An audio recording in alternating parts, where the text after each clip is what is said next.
Avant de commencer la page Pigbille, la leçon 90 de Pigbille, on va revoir le matériel que j'ai à la maison, qui n'est pas le même qu'à l'école, puisque à l'école j'ai des boîtes de Pigbille et ici je n'en ai pas, mais par contre j'ai ça qui est très pratique, peut-être mieux d'ailleurs. J'ai des unités comme ça, donc une unité c'est un petit carreau. Bon, Cookies, tu n'as rien à faire là. C'était là pour faire la mise au point, c'est tout. Donc une unité c'est un petit carreau, et quand j'ai 10 unités, 1, 2, 3, 4, 5, 6, 7, 8, 9, 10, je les ai accrochées, d'accord, et ça me donne une barre qui vaut 10, que je peux mettre dans l'autre sens, qui est une dizaine, d'accord. Donc ça c'est 10, et ça c'est 1. Et 10, je peux le mettre dans un sens ou dans l'autre. Là, je vois les 10. Là, je sais que c'est 10 et je ne les vois pas. Voilà. Donc, dans le fichier, tu vas voir que sont dessinés des boîtes de Pigbille et des jetons bleus. Moi, je ne les ai pas, donc je vais manipuler avec mon matériel à moi. Voilà. Ça revient exactement au même. Alors, on s'y met. Nous sommes donc leçon 90 qui va tenir sur 2 pages. Donc, je pense que je vais faire 2 vidéos. On va voir si c'est trop long ou pas. Est-ce que je peux...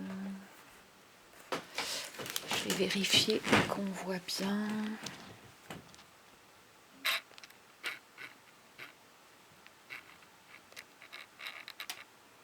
Voilà.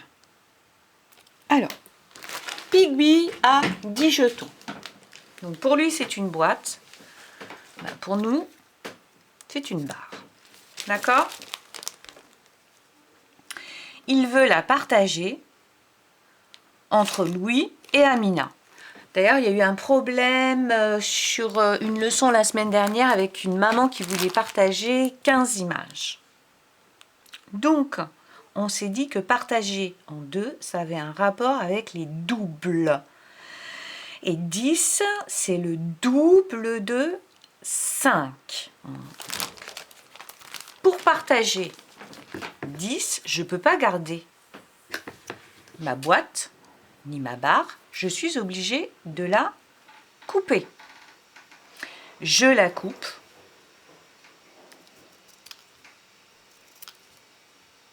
Je détruis. Je sépare mes unités que j'avais rassemblées. Je casse ma dizaine, ça s'appelle. Je casse ma dizaine. Sinon, je ne peux pas partager. Donc, je casse ma dizaine. J'en ai 10. 10. Comment je peux faire 10 avec 2 quantités égales? Ça, tu le sais très bien. C'est 5 et 5. 5 d'un côté et 5 de l'autre. 1, 2, 3, 4, 5.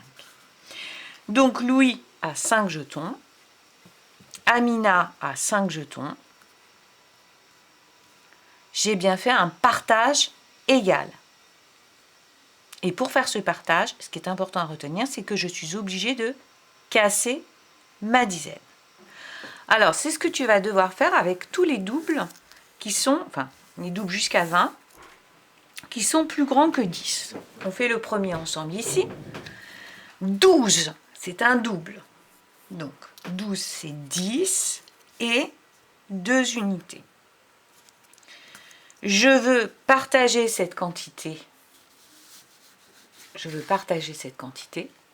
Je dois obligatoirement casser ma dizaine. Je ne peux pas faire autrement, donc je casse.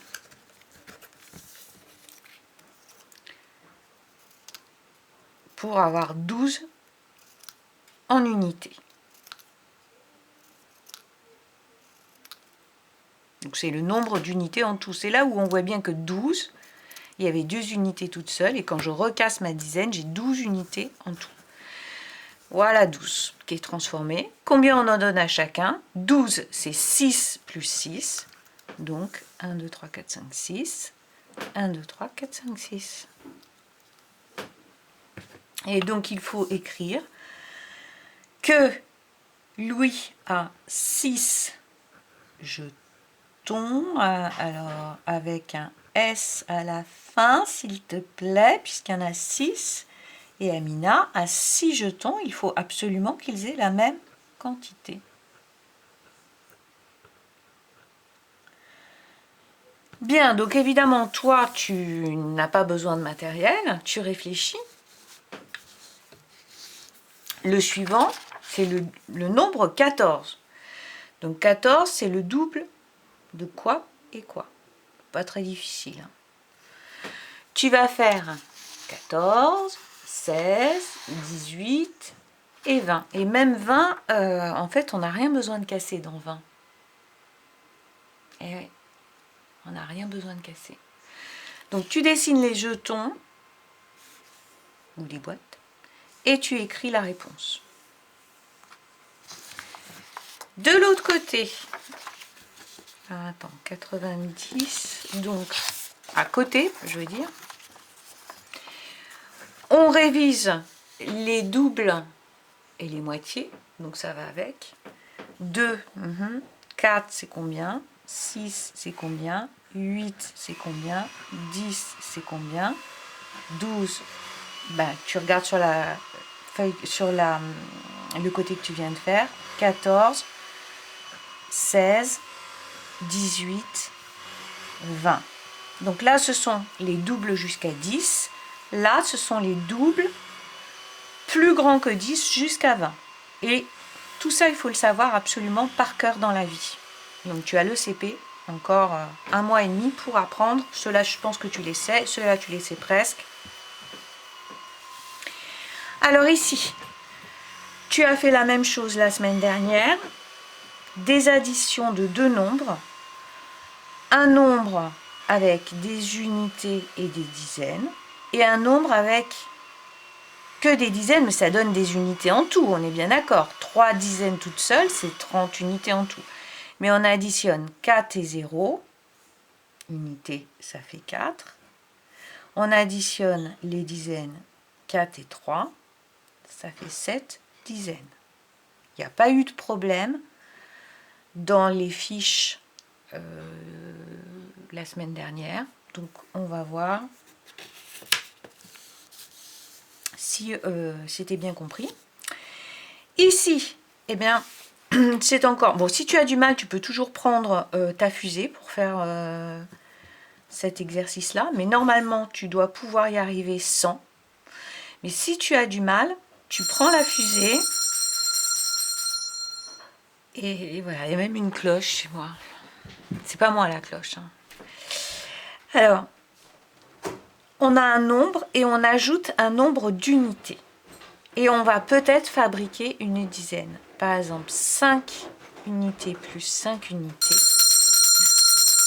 Oui, on a entendu la cloche, mais je finis. Je finis. C'est cool. Oui, d'accord, c'est l'heure de manger.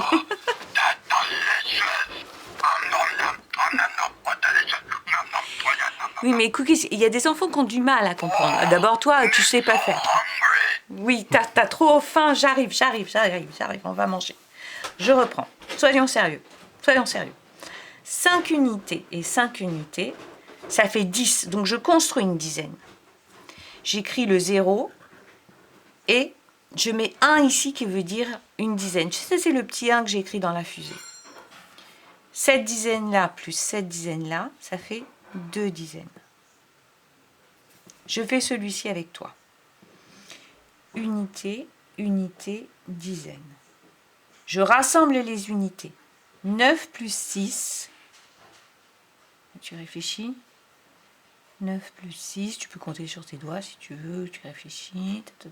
9 plus 6, on va prendre une technique pour faire plus 9, on l'a déjà vu mais on va la réviser. 15. 9 plus 6, 15. Donc 5 unités et une dizaine que je mets là.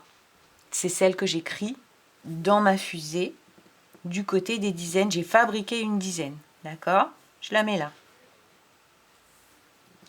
Donc j'avais 3 dizaines plus celle que j'ai fabriquée. 4 dizaines. Si tu n'y arrives pas, tu prends ta fusée. Alors, ici, il faut trouver une différence. On avait fait des petits problèmes comme ça il y a longtemps. Il faut trouver une différence entre le nombre de pots et le nombre de couvercles. Donc tu écris le nombre de pots. Il y a un pot, mais il n'y a que couvercle. Pour trouver une différence, il faut écrire une soustraction. C'est-à-dire que, tu te souviens, on va traduire cette situation-là de pot et de couvercle. On n'a pas le même nombre. On va traduire cette différence par une soustraction. Donc, quelle est la soustraction qu'on doit faire pour trouver la différence? On prend toujours le plus grand nombre. On prend le grand nombre, le nombre de pots. On enlève les pots qui ont un couvercle et on trouve les pots qui n'ont pas de couvercle. Lorsque tu as fait l'opération en langage mathématique, tu traduis l'opération de langage mathématique dans la langue française avec des mots. D'accord? Donc, tu vas dire il manque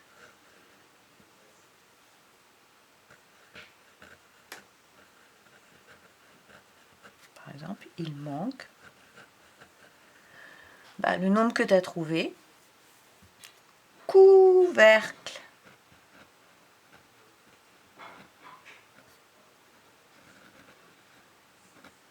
Avec un S s'il en manque plusieurs. Alors, s'il en manque plusieurs, tu mets un S. S'il en manque qu'un seul, ou pas du tout, mais enfin, il en manque. Hein. Et là, on voit bien qu'il en manque plusieurs. Donc, on met un S. Point.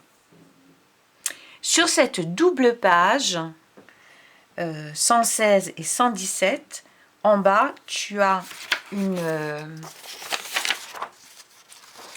tu as ça, avec les petits nuages à remplir. Je te rappelle que ça se suit ici. C'est collé. C'est-à-dire que ici, on arrive à 10, ici, on arrive à 20, 30, 40. Donc ici, je suis à 50. D'accord? Et bien ici, je suis donc à 51. Voilà.